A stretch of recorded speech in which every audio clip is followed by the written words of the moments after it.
قرآن مجید کے واجب سجدے اور ان کے مسائل۔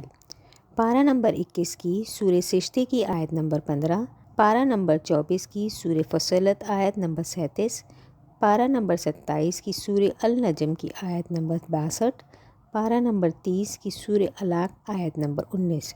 ان آیتوں کو اگر انسان پڑھے یا سنے تو آیت ختم ہونے کے بعد فوراً سجدہ کرنا ضروری ہے۔ قرآن مجید کے واجب سجدے میں ذکر پڑھنا ضروری نہیں، بہتر یہ ہے کہ کوئی ذکر پڑھا جائے۔ اگر سجدہ کرنا بھول جائیں تو جب بھی یاد آئے سجدہ کرنا واجب ہے۔ اگر انسان سجدے کی آیت سننے کے وقت خود بھی وہ آیت پڑھے تو ضروری ہے کہ 2 سجدے کرے۔ ریکارڈنگ کی کسی بھی قسم کی ذریعے آیت سجدہ سننے پر سجدہ واجب نہیں۔ ریڈیو اسٹیشن یا کسی چینل سے براہ راست لائیو نشریات میں سجدے کی آیت سننے پر سجدہ واجب ہے۔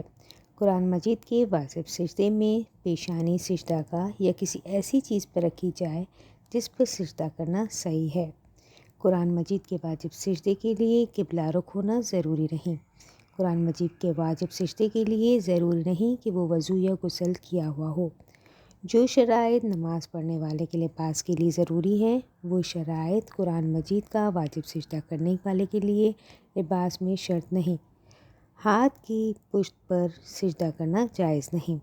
واضح رہے کہ سورہ فصلت جیسے سورہ حامیم السجدہ بھی کہا جاتا ہے، اس کی آیت نمبر 37 پر واجب سجدہ ہے، 38 پر نہیں۔